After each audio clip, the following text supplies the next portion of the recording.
I thought I'd do a video on how I make these Gothic room boxes.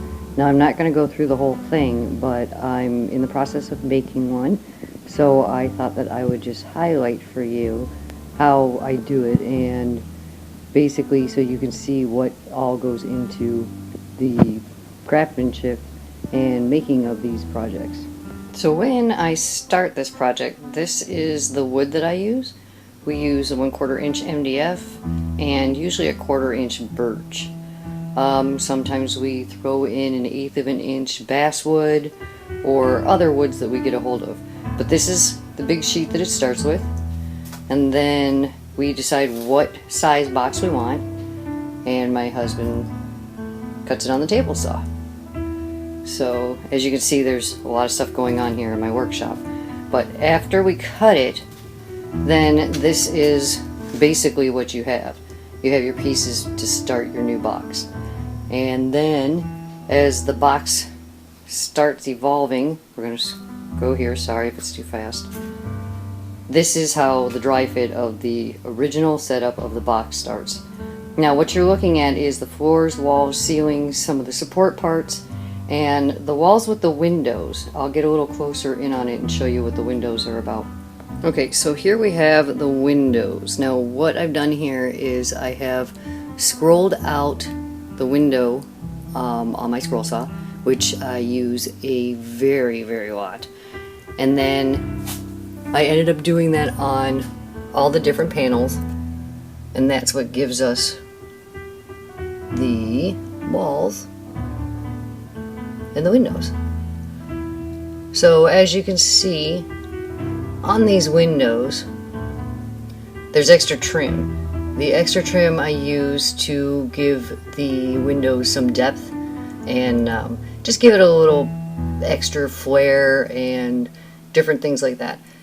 As the process goes on, then these windows will be painted and stained, scraped, sanded, carved. We're going to add things to them. We're going to put stuff behind them. The walls are going to be painted, papered. There's going to be a floor added, but just so you can see, this is basically, and this is the floor. This is the wood that we're using. This is basically what the whole start of the whole process is. So here we have the floor. I've just finished cutting it and gluing it together. So now it's been dry fitted with the walls. And so now I'm going to take it upstairs and decide what flooring I want and cover the flooring. What we have here is the flooring. I put the paper down, and now I've put a coat of some stuff that makes it super shiny. So let me turn here. Now you can see with the light hitting it how shiny it actually is. This will have to dry for probably 4 or 5 hours, and then after that I'll be able to put the walls up on the box and start fitting it for doing the walls and working from there. I've painted some of the wall panels. Not quite finished. They're multicolor, using a purple, black, and gold. Done them in a mixed medium. So once these get done, then I'm going to glue them together, and I'm going to attach them to the back. As you can see, I've done the outline of these windows, and then there's still more for them to have done on them. And these ones aren't finished, but I have sanded them. They're a little more rounded and beveled.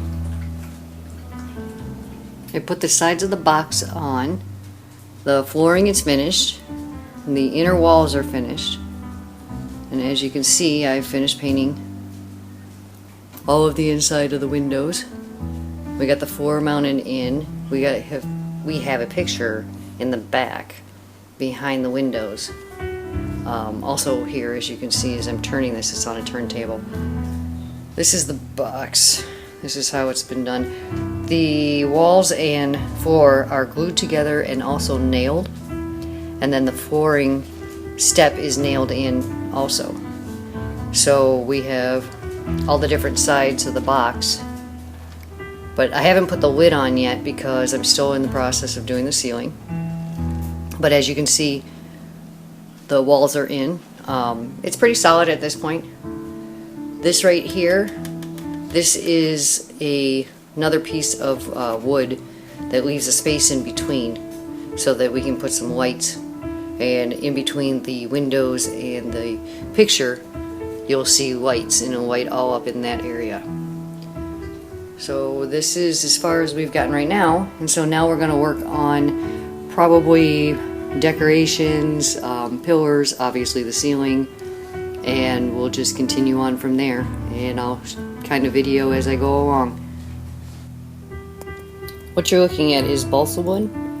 We've traced a pattern onto the wood, and this is a pattern that's going to make the top trim that goes around the ceiling. I've got to put on the scroll saw because I've already started it. So in the next little snit on this video, I'm going to do just a very little bit of scrolling, just again to give you an idea on what's going on. But this is what you're looking at. You're looking at the pattern that has been hand drawn onto a piece of balsa wood. Some people use the patterns and they put them on top with glue. I don't. I like to do mine by hand. Here I'm going to scroll saw a little bit of trim work and show you just a little bit of what it looks like.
And that's what I do for all the trim.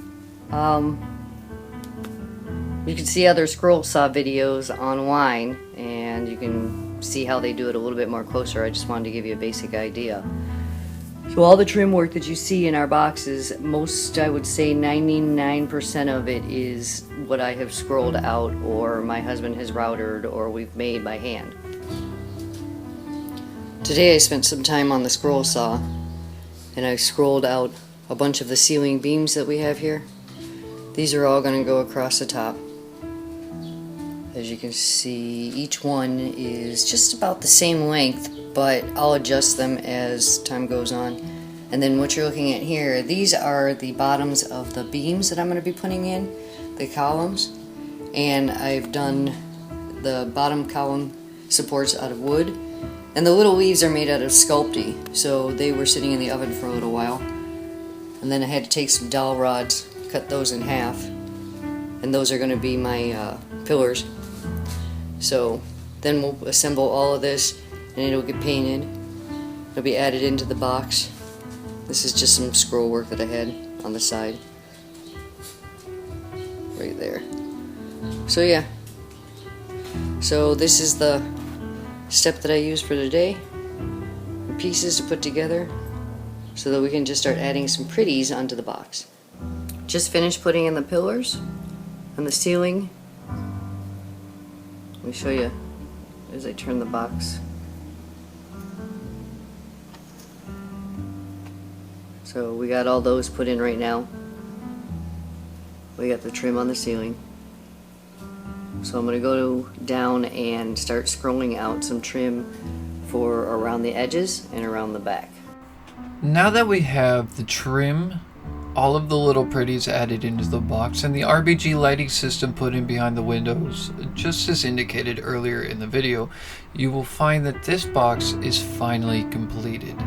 With that being the case, there are multitudes of things with this box that make it really, really unique and really interesting. One of those big things being that RGB lighting system we talked about earlier in the video controls whether or not you want it to be daytime or nighttime. The RGB lighting strip in the back gives you a variety of colors to choose from using this controller right here. Now with this controller you can go from high to low to medium to dark wherever you would like to set your mood. As mentioned earlier in this video, 99% of this box has been handcrafted by Mrs. Oz and her husband.